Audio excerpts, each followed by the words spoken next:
The institution did not dispute the gap. Let's play some It damn punished the shit. noticing. That is the operation we are about to perform on the Ascension story.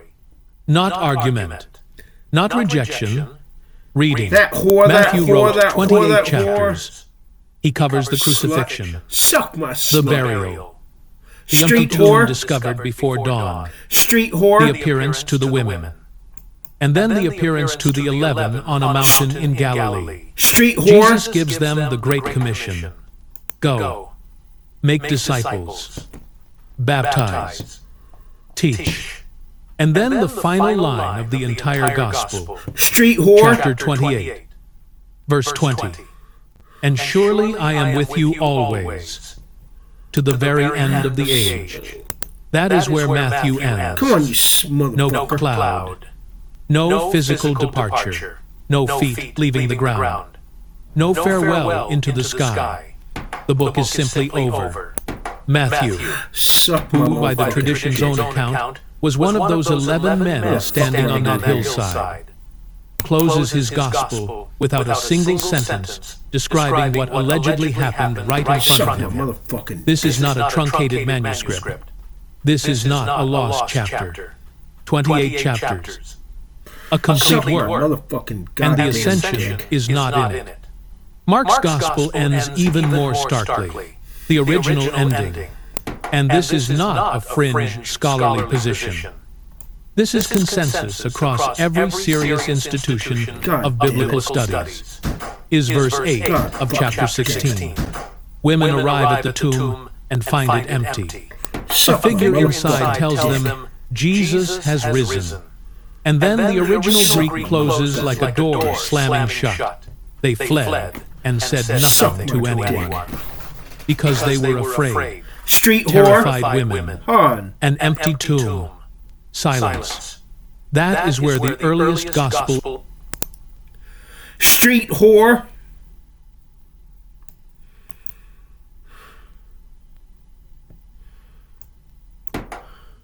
Street whore.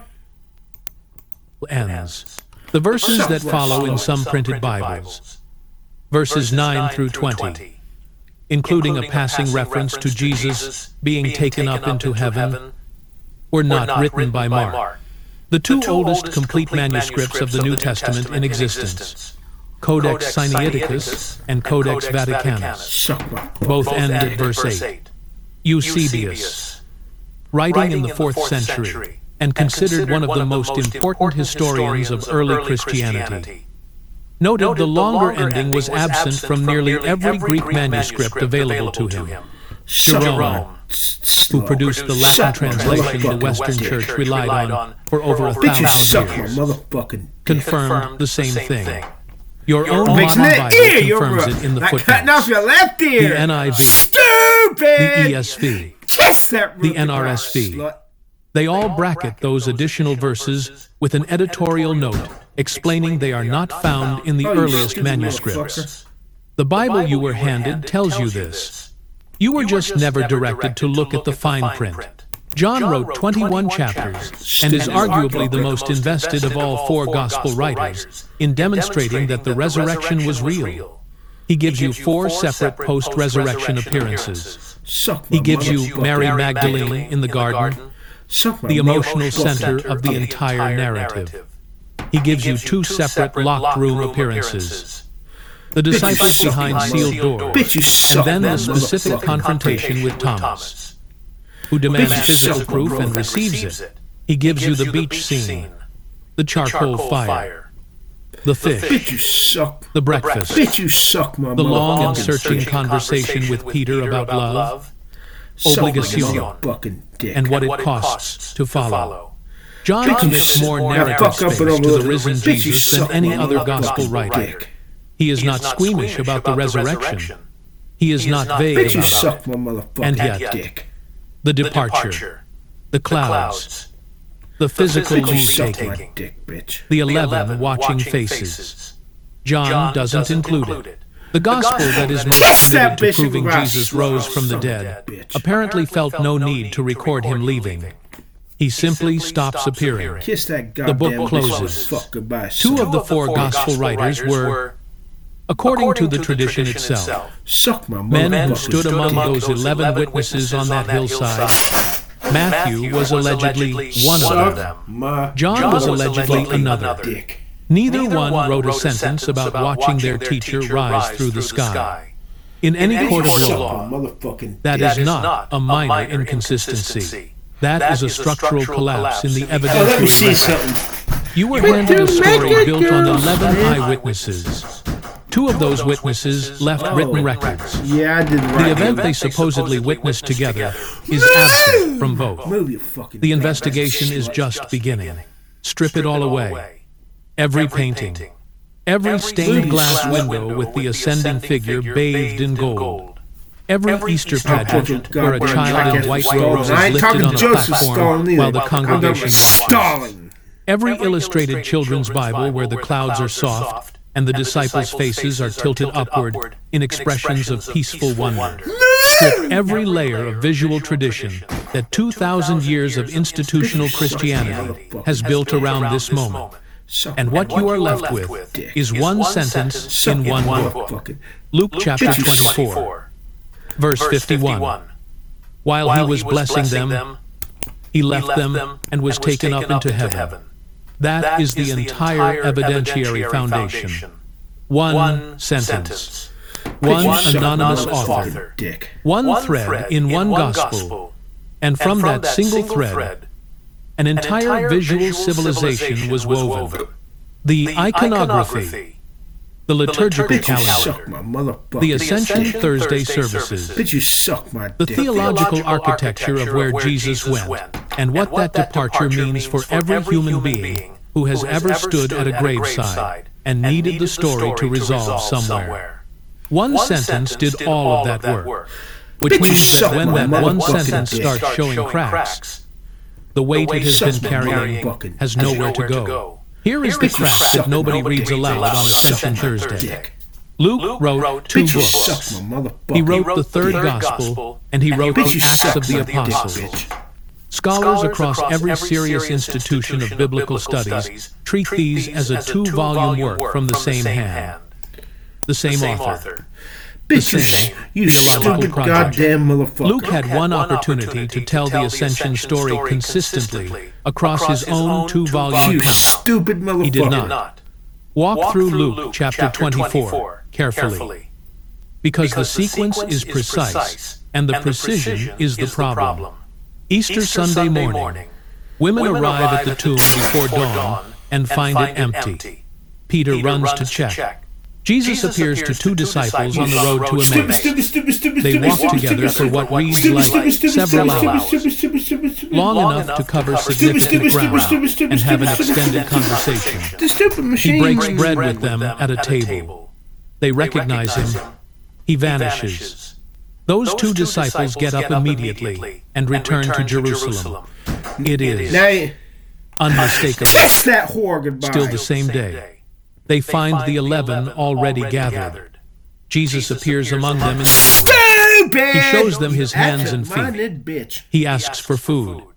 They give him a piece of broiled fish, and he eats it in front of them. He opens their understanding of the Scriptures, instructs them to stay in Jerusalem until they receive power from above, leads them out toward Bethany, raises his hands in blessing, and then, verse 51, he is taken up into heaven.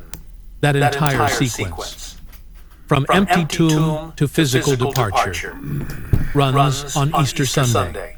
The chapter is continuous. There is no gap, no implied passage of time, no suggestion that days or weeks have elapsed. Resurrection to Ascension, one day. Now open Acts, same author, chapter 1. Verse 3, after his suffering, he presented himself to them and gave many convincing proofs that he was alive, appearing to them over a period of 40 days and speaking about the kingdom of God.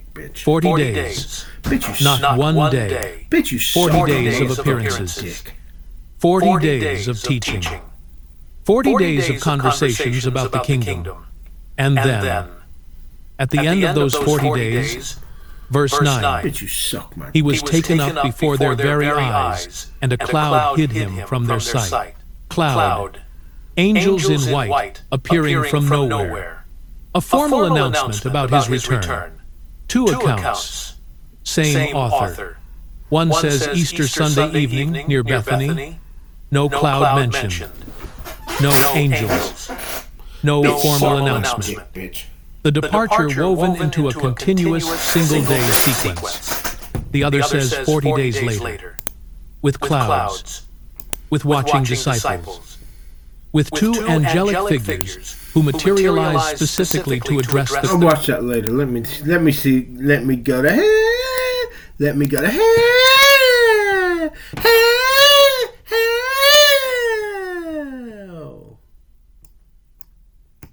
I have Tim Amon with me, and he was a hard rock and roll musician. He was in the entertainment business industry for 35 years, but he overdosed and died. Saw hell. He saw famous musicians in hell. He also saw heaven, which I find very interesting because I'm now talking to a lot of people who had a hell experience, but then saw heaven.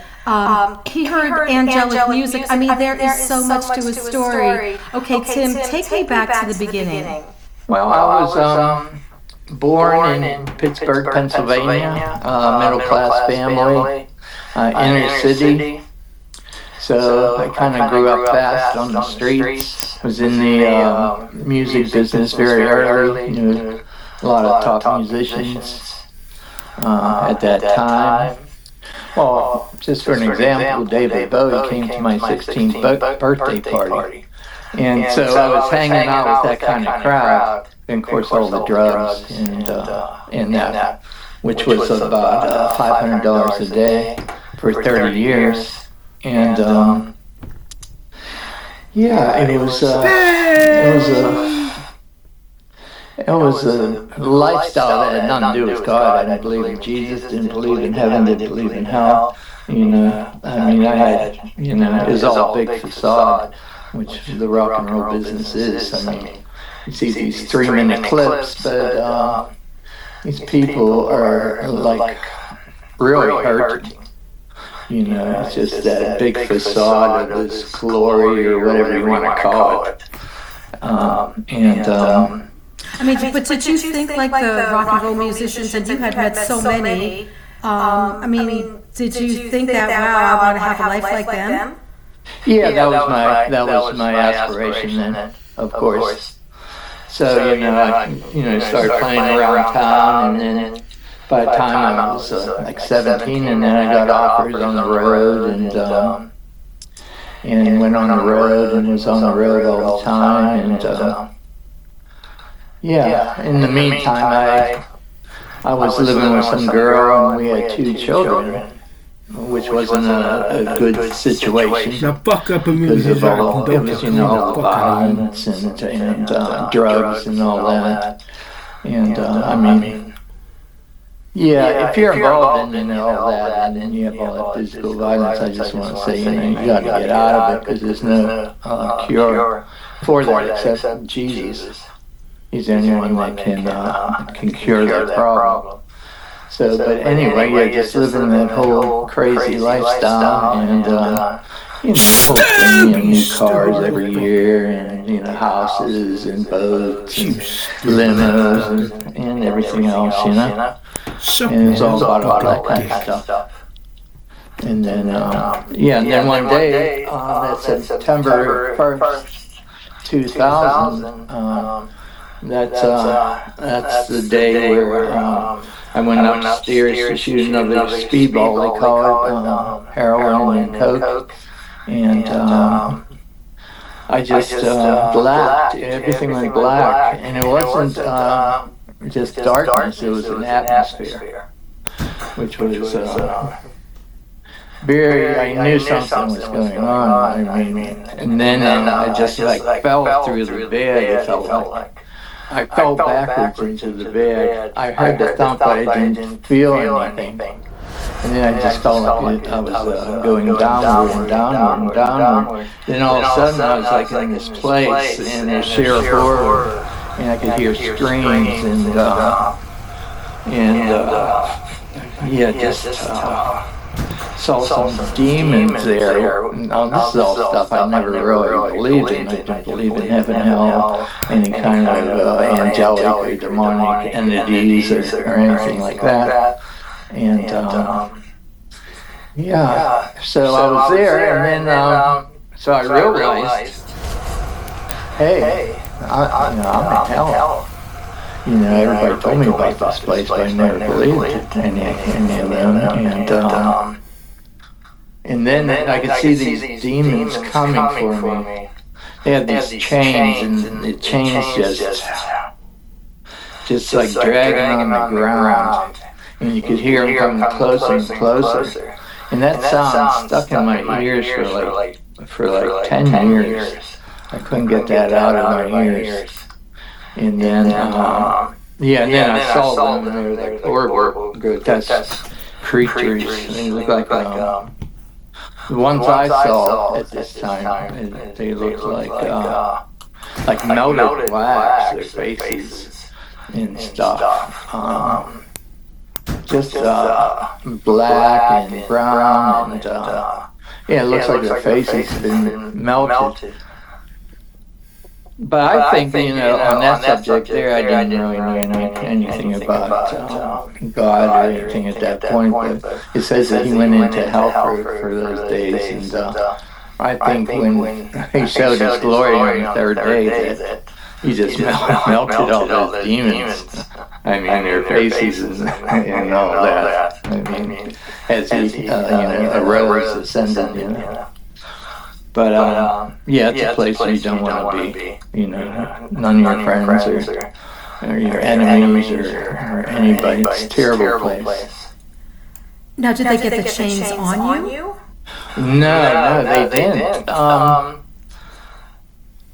I was, they were coming, they were on my right side coming in with the chains, and then I saw stacks of body on the left side. And it was like the gate of hell, because I wasn't inside of this gate, I was outside of it still. And the gate itself was like blown like inward, like hanging on its hinges. And and then from there you could see little fire and screaming, and then I heard people screaming my name, which really, I was like, whoa, I've really been betrayed here, because in the Rockies, everybody always said, this is a party place, and all this nonsense, there's no party in there. I mean, it's sheer horror, torture, and things you couldn't even explain. Now, did you see anyone at that point, or hear anyone that you knew, or were famous? I'm not going to say any names, but I could feel like them trying to grab me, like their fingers and that. I mean, just trying to grab me in that. It was really creepy. I mean, you couldn't even. There's not a horror show that could even imagine the horror that's there. And Now, did you see those? Did you see them, or just hear them, or both of the various ones that were well known? And were they well known during that period of time, or were they known for decades? I'm just curious. The well-known rock musicians you saw or heard. They were already passed away. So they were probably famous during the 70s and the 80s and 90s, I would say. But they were collectively trying to get you in there? And were they doing it with the demons? Fucking damn it. Yeah, there were several of them that were like trying to, I could feel their little bony hands and trying to pull me in. But I think, it's a place of torture. I mean, they were tortured too. I mean, as far as I could tell, I saw a quick view of these pits, and the skin of people were just like burned off, and then it would reappear. And like there's these worms and that, and I mean, screams were, I mean, you couldn't even imagine how death-defying the screams and all that were. I mean, there was no life there, you know. It's like voices without life, if that's possible. And there's nothing good there. It's total evil, total. Yeah, every bad thing. There's not one good thing there, not one. Now, there was something, Tim, that I have heard you say and read, that at first, when you were having this encounter in 2000, that you at first heard angelic voices at first?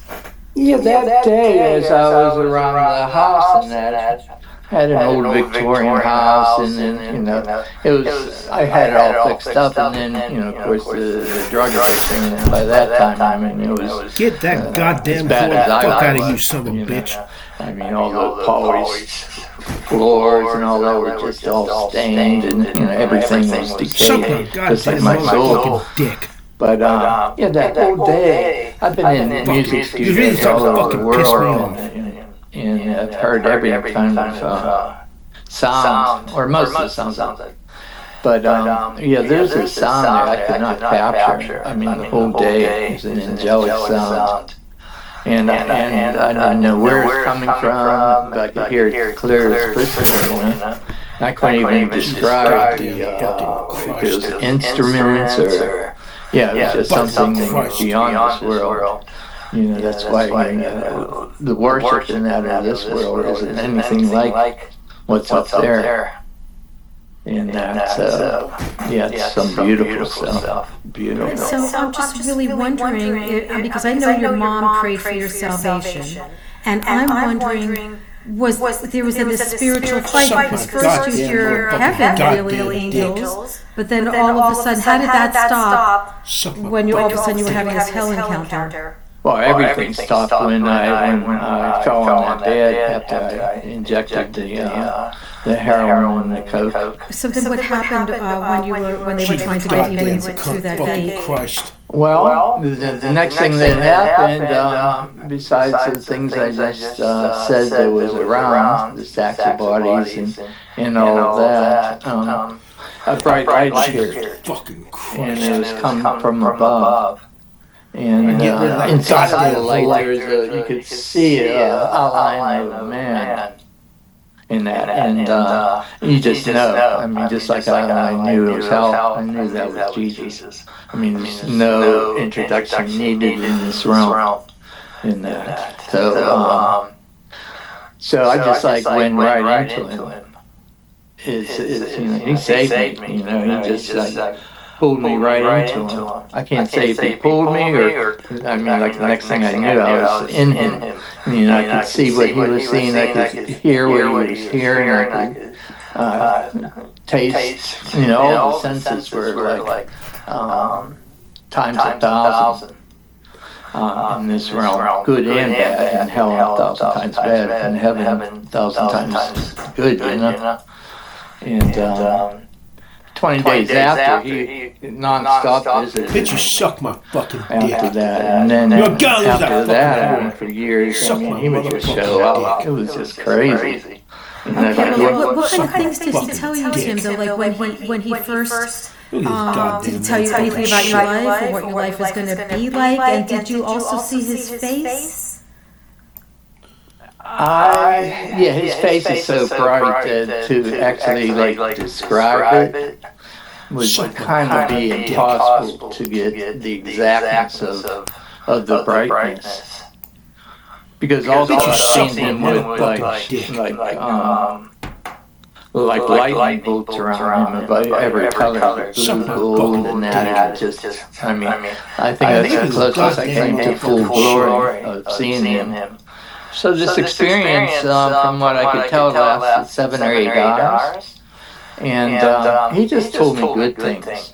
Like, you know, how much he loves me, and, you know, I've been calling you since you were born, and all these crazy moments that, you know, like he saved me from bikers, I would start fights with bikers, and, you know, just nonsense stuff, you know, which I should have been dead every night. And, the car wrecks, there was 12 car wrecks and a little two-seater, sports cars. And they were just like wrapped, into telephone poles and off of bridges. I mean, it was crazy. And I never got hurt. And so he reminded me of all that, but he reminded me of it in love, like, I'm the one that did all that for you. Because, I was thinking, oh man, I'm pretty cool, I can, do all this, which is so stupid, And so, it was all him. It was all him. Always love. Always love all my life. I mean, he had a protection around me. And he just explained, a little bit about who he is, that he is love, And that was something I look for, in the world, with the women and the drugs and material stuff and everything else. I never found it until I found him. And then it was just like, wow. I mean, what do you say when love comes to you, I mean, you just say, yeah. I mean, jeez. I mean, I'm like, don't ain't that dumb. Well, so wait, there's a lot more to your story, and we're going to get to it. And they're also going to be doing a movie on your story. I can't wait to see it. And but thank you everyone for subscribing and for also supporting my channel now. And we're going to get to, Tim, some things that you saw in heaven, and even an encounter that a famous rock musician had when the power of God was operating through you. But I want to know, when you got out of hell, did you see your body down there? How did it feel going back into your body? Well, after he was done talking to me and said, hey, I've saved you for this reason. He said, Timmy, I saved you. Now you go save my children. And that was the command, the only command that he gave me at this point. And it was a firm command. Everything else was like, really just beautiful love story. And then at that point, I could see my body in hell. I was still above hell and looking at it. And then all of a sudden, the scene changed to my dead body lying on that bed. And then I'm up above the bed, and he says, move your arm. And I see my arm moving, and he says, move your other arm. My other arm moves. And he said, move your leg. My leg moves, and so on. And he says, no, get up and go. And at that point, I came into my body. And then boom, I just jumped right off that bed. I was like, whoa, this is incredible stuff. Because I knew what happened. I mean, there's no way of turning back at that point of saying, hey, I can't believe, this stuff. Because once you see him and all that, there's no excuse. So, so that's how it started, this whole thing. Now, you still were having warfare, and now, before we get into that, tell me about the 20-day encounter with the Lord. What was going on then? What was he showing you? He was showing me different things in heaven. He was, I think he downloaded first the Bible in me, because I never read it or anything. And then by the time I read it, which was still another year later or whatever, I just knew this stuff. Like, wow, you already told me about all this stuff. So it was, it was quite amazing. And then, just the different revelations he was giving me. In that I never heard such stuff before on all this. And he's just pouring his love out on me. And I think one of the ways, maybe I'm just such a hard at it. He just had to show me, okay, you saw hell and this is heaven. And then he showed me many places in heaven, and it's just like total beauty. The total opposite of what I saw in hell. And that was just what should I say? that just became my life. Goddamn Holy Ghost dick. I mean, those heaven experiences, those first couple of years, those first 20 days, I mean, just incredible stuff. Because he would do it anytime he wanted to. And so it wasn't like I was trying to go to heaven or anything like that. You know, all of a sudden I would be in heaven. It'd be like, it's crazy. And you know, if you ask me how you're doing it, I have no idea. Well, I mean, from what I read, it sounded amazing. Can you tell about some specifics of what you saw in heaven, like angels and, I mean, yeah, they're just amazing things. Yeah, all the different angels and cherubim and living creatures. And there's like waterfalls there. It's one of my favorite places that me and him sat for a long time, several times. And you can see the crystal sea from there. And yeah, it was interesting because the waterfall was like a quarter mile long, but you couldn't hear the water. I mean, it's just incredible stuff. I mean, just the beauty of fuck up and take that goddamn everything there. You know, everything has life, like a piece of grass has life in itself. You know, flowers, a piece of dirt, everything. They all have life in itself. There's no death out there. We're held all death. This is all life. There's no decay. There's no. So, yeah, that's one of my favorite places up on the mountain there. There's several different mountains I really enjoy up there. And, now, did you see people you knew? Did you see animals? I saw a couple of the prophets. Like an angel took me one time to the animals. I saw a couple of the prophets. Like an angel took me one time to the only street names I saw was Prophet Way and Prophet Lane, and I saw like Ezekiel's castle. Man, this is starting to sound like bullshit. There, like the David's and I guess they were. Man, this is starting to sound like bullshit. The crowd and declare that this same Jesus will return in the same way they have seen him go.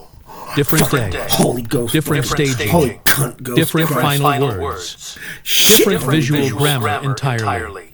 Both written by the same person, both sitting on the same shelf in your Bible, both read from the lectern in churches every single year. And in 2,000 years of Ascension Thursday sermons, not one documented instance of a congregation being handed both chapters on the same morning and asked to look at them together. Not one pastor who stood at a pulpit and said, before we celebrate this, you should know that the man who wrote this account could not keep his own timeline straight from one book to the next. The number 40 is not incidental. In the biblical tradition, 40 is a theological signature. Moses on Sinai, 40 days. The Israelites in the wilderness, 40 years. Elijah walking to the mountain of God, 40 days. Jesus in the desert before his ministry begins, 40 days. Noah's flood, 40 days of rain. Every significant threshold, every sacred period of transition or testing across this entire tradition reaches for the same number.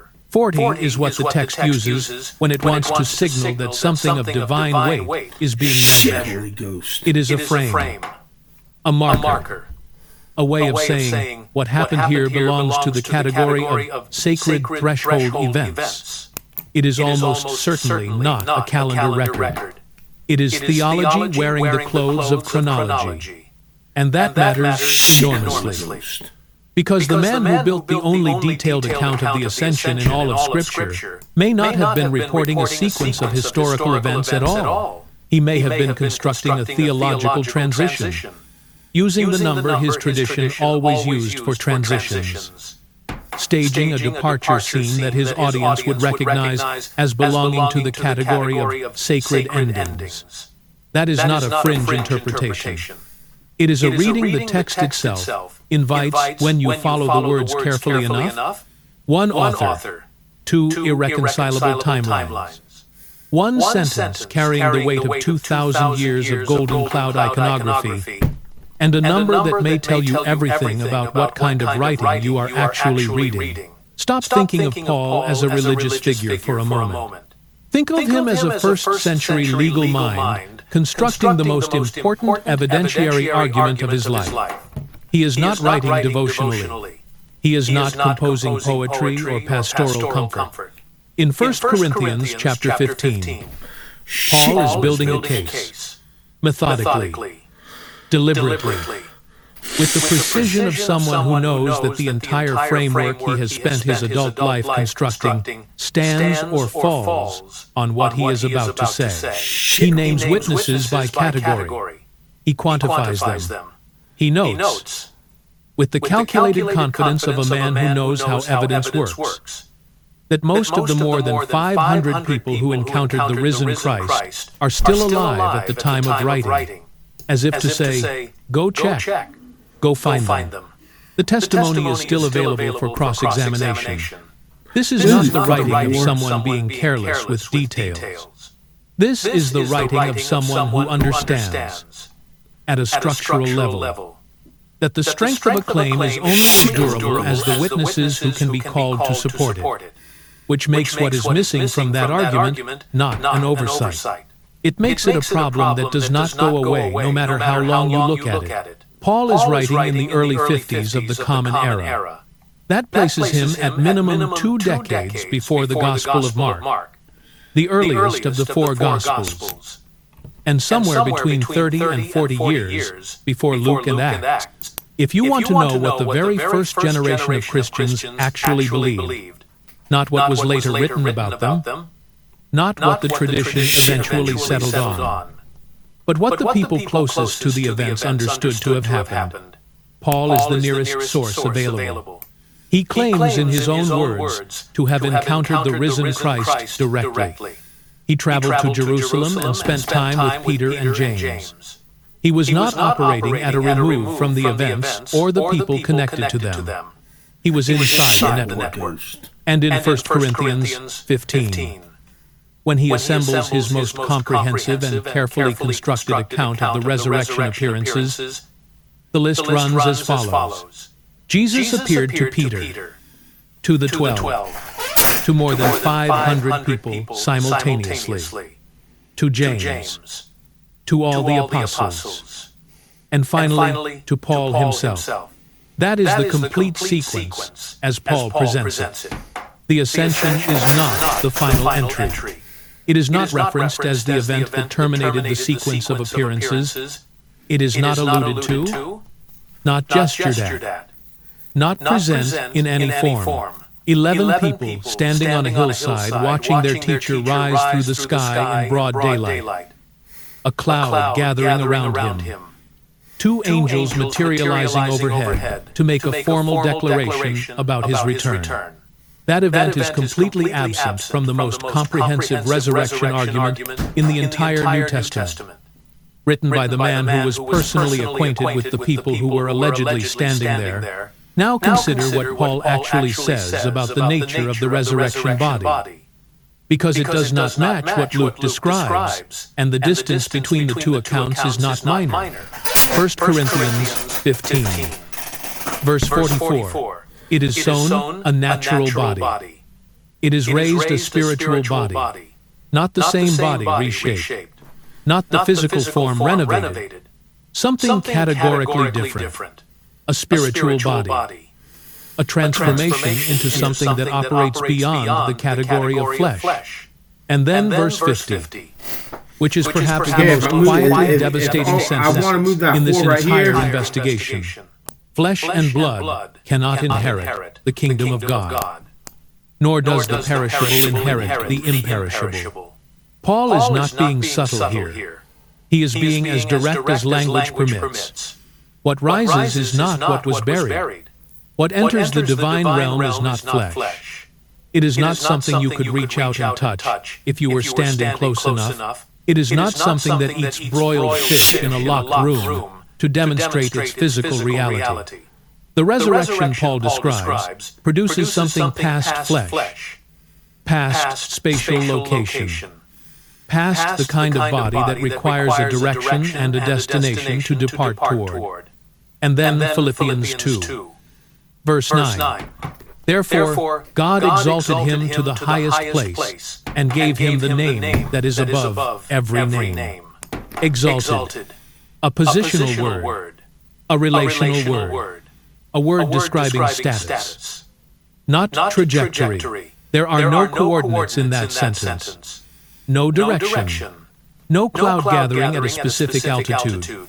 No watching crowd below. The physical, kinematic. Cloud-assisted departure of Acts chapter 1. 11 people watching. Angels speaking. A formal announcement echoing across a Judean hillside. That figure does not appear anywhere in Paul's letters. Not once. Not in any form. Here is the question Paul's silence forces open and will not let close. If 11 people stood on a hillside in broad daylight and watched their teacher rise through the sky, if clouds gathered around him, if two angels appeared in white and addressed the watching crowd directly, if the whole scene unfolded with the visual drama that Acts chapter 1 describes, and if the man writing the most detailed and carefully evidenced resurrection argument in the entire New Testament personally knew those 11 people and had spent time with their leaders in Jerusalem, why is that event absent from his argument? Paul was not being brief in 1 Corinthians 15. He was being exhaustive. He was naming every category of witness he could identify. He was telling his readers the witnesses were still alive and could be questioned. If a scene as dramatic and publicly witnessed as the one Luke describes had actually occurred, it would have been Paul's single strongest piece of evidence. 11 named eyewitnesses to a physically visible supernatural event. That is not a detail you leave out when you are building a legal case for the resurrection. That is your closing argument. The absence is not a gap in the record. It is the record telling you something. The story. In the cinematic form, Acts presents it. Was not yet the story when Paul was writing. And that single fact, sitting quietly in the chronology of the New Testament's own composition, changes the shape of everything that comes after it. The last time you looked at the sky, really looked at it. Not glanced through a windshield or past a window blind, but actually stopped and looked. What did you think you were looking at? Be honest? Not theologically honest. Not institutionally honest. Just honest. Because if you were raised inside the story we have been examining, you were not simply looking at the sky. You were looking at a direction, a destination, a somewhere. The place where the departure was filmed. The location toward which 2,000 years of painted hands and sculpted faces and illustrated children's Bibles have been pointing up, that specific direction.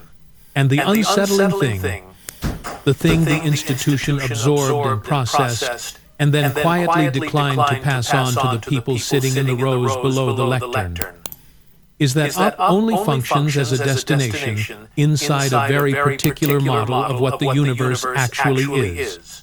A model that was dismantled 4 centuries ago.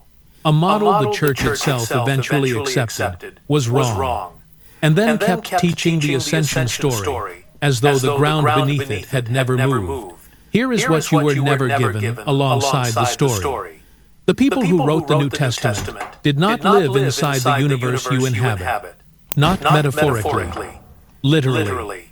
The cosmological architecture they inherited, used, and meant when they wrote about divine realms and earthly planes, and the space between them was a 3-tiered structure. Heaven above, earth in the middle, the realm of the dead below. 3 layers. Vertically arranged, and the space between them was a 3-tiered structure. Heaven above, earth in the middle, the realm of the dead below. 3 layers, vertically arranged, physically real. This is not a heterodox claim or a skeptical reframing. It is standard ancient Near Eastern backgrounds curriculum. Covered in the first year of study at every serious institution of biblical scholarship, the Hebrew word rakia, which most English translations render as firmament or expanse, refers to a solid dome, not a poetic dome, not a conceptual dome, a structural one. Genesis chapter 1, verse 6. God makes the rakia to separate the waters above from the waters below. Waters above, an actual body of water sitting on top of a solid dome. Verse 7. God calls it the sky. The sky, in this cosmology, is a physical surface. Above that surface sits water. Above the water sits the divine realm, the place where God lives, the destination that up points toward. This architectural understanding is not confined to Genesis. It appears in Job, in Psalms, in Ezekiel's vision of what the text describes as a likeness of a firmament, like the color of an awesome crystal, stretched out above their heads. The firmament is a structural feature, something an ancient reader would have understood as physically real, physically reachable if you trap their surfaces. It appears in Job, in Psalms, in Ezekiel's vision of what the text describes as a likeness of a firmament, like the color of an awesome crystal, stretched out above their heads. The firmament is a structural feature, something an ancient reader would have understood as physically real, physically reachable if you traveled far enough in the right direction. And that direction was up, through the dome, past the waters above it, into what lay beyond. When Luke writes that Jesus was taken up into heaven, he is pointing a direction inside that architecture. He is not reaching for metaphor. He is using the cosmological vocabulary his tradition handed him, the same vocabulary his readers would have immediately understood, to describe a physical movement through a physical structure toward a physical destination. That is what the text is doing when you read it inside the world that produced it. Now here is where the story breaks and cannot be repaired with careful theological language. Galileo Galilei was prosecuted by the Church in the 17th century for confirming what the science would eventually force the institution to accept.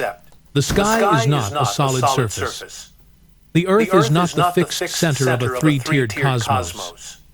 And up is not a special direction, leading through a divine architectural feature into a realm above it. The Church fought that knowledge. It lost. And having lost, having formally accepted the heliocentric model and the cosmological revolution that followed it, the institution continued teaching the ascension as a physical event in physical space, without ever returning to explain what had changed underneath the story. The rakia is not there. The waters above the firmament are not there. The atmosphere does not end at a solid surface. It thins gradually, losing roughly 80% of its mass within the first 12 kilometers above the surface, then continuing to thin until, at approximately 100 kilometers up, you are effectively in vacuum. Above that is space, cold, silent, vast, indifferent space. The moon sits approximately 384,000 kilometers from where you are reading this. The sun is 150 million kilometers out. Neptune is roughly 4.5 billion. Proxima Centaur, the nearest star. Why do they say kilometers and not miles? Above 100 kilometers up, you are affected until, at approximately 100 kilometers up, you are effectively in vacuum. Above that is space, cold, silent, vast, indifferent space. The moon sits approximately 384,000 kilometers from where you are reading this. The sun is 150 million kilometers out. Neptune is roughly 4.5 billion. Proxima Centaur, the nearest star to our own, is 40 trillion kilometers away. And that is the nearest one. The Milky Way stretches 100,000 light-years across. Voyager 1, launched in 1977 and representing the farthest reach of any human-made object ever sent into space, has been traveling for nearly 50 years and has covered more than 23 billion kilometers. It has been transmitting data continuously the entire time. It has found no dome, no waters above a firmament, no divine realm at the top of an up that leads somewhere. It has found more space, then more space beyond that, then more space beyond that, in every direction. Without boundary or destination, within any range of travel, a physical body could accomplish. The institution knows this. That is the part that sits differently once you see it clearly. The scholars who were trained to stand at the front of the room on Sunday mornings were taught the Rakia in their first-year biblical backgrounds courses. They covered the three-tiered universe. They learned what up meant inside first-century Jewish cosmology and why it meant that. They were handed the gap between the cosmological world the text was written for and the cosmological world their congregations actually inhabit. And then they stepped into ministry, and they described the ascension as a physical event in physical space, as if the direction still led somewhere, as if the dome were still there. As if the universe the story requires had not been quietly dismantled by the same scientific revolution the Church itself eventually accepted. You can teach the ascension as metaphor, as a theological statement about status, about divine vindication, about the relational position of Jesus within the early community's understanding of God. That reading is available and coherent. But the Church does not teach it as metaphor. It teaches it as a physical, historical, bodily event. A man going up in a direction into a place. That claim requires the direction to lead somewhere. It does not. The somewhere was built into a universe that no longer exists. And the sky you were taught to look at as a destination is, when you let it be what it actually is, 100 billion stars in this galaxy alone, 2 trillion galaxies in the observable universe. Light that has been traveling since before the solar system formed, arriving at your eyes on an ordinary evening. That is what is up there. Not a destination, not a departure point, the actual sky, staggering enough on its own terms, without needing to be anything else. The Church has a word for what makes Jesus singular, unique, set apart from every other figure in the history of religion by the specific, unrepeatable nature of what happened to him.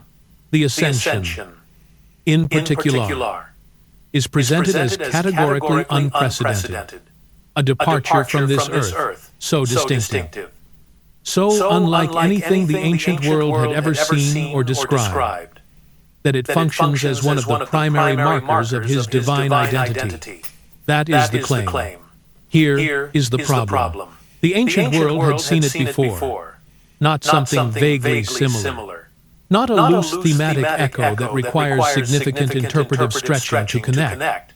The same structure, the same sequence, the same narrative beats, in the same order, carrying the same theological weight.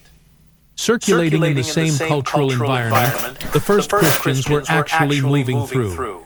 The ascension was not invented for Jesus. It was inherited. And the institution that presents it as unprecedented has, in its own academic curriculum, the materials that demonstrate exactly how old the template actually is. The congregation just never heard that part. Start with Elijah, because Luke almost certainly did. 2 Kings chapter 2 is one of the most structurally significant passages in the entire Hebrew Bible for understanding what Luke is doing in Acts chapter 1.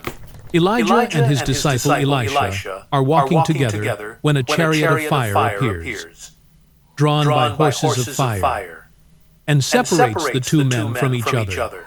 Then Elijah goes up to heaven in a whirlwind. Elisha watches him go. The cloak falls from Elijah as he ascends, and Elisha picks it up.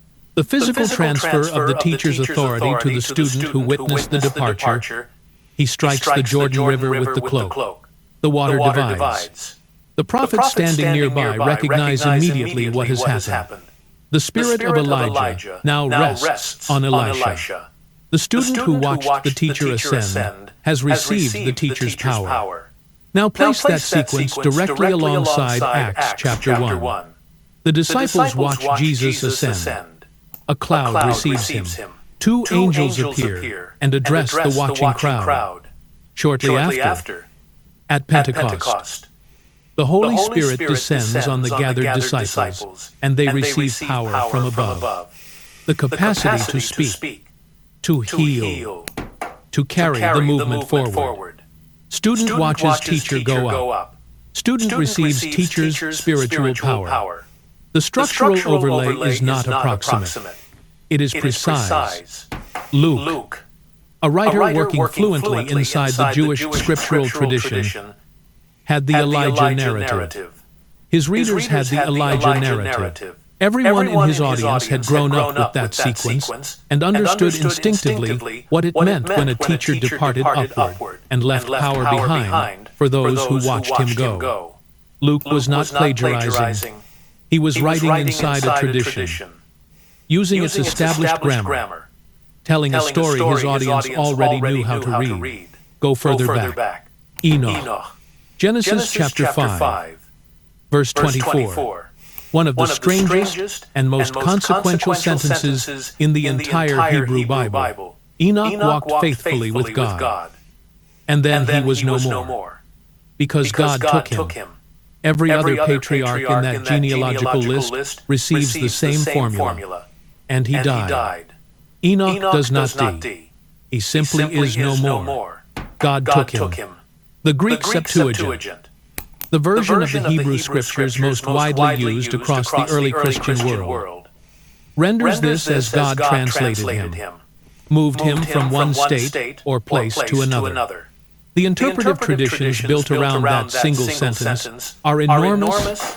The books of Enoch, extensive apocalyptic texts that circulated widely in the centuries immediately surrounding the emergence of Christianity, develop this figure in extraordinary detail. Enoch ascends. He receives divine knowledge unavailable to those who remain earthbound. He is shown the structure of the cosmos, the movements of the stars, the architecture of the divine realm. He is commissioned to carry truth back to his generation. The template of the righteous figure who crosses the threshold between human and divine, who goes up without dying, and returns bearing knowledge from above, is fully and elaborately formed centuries before the first century. It is not a background whisper. It is a major current in the tradition Luke was swimming in when he wrote, "Then move into the Greco-Roman world," because Christianity did not emerge in a sealed Jewish vacuum. It was born into and spread through a culture saturated with its own version of the same template. Romulus, the legendary founder of Rome, disappeared during a military review of his troops.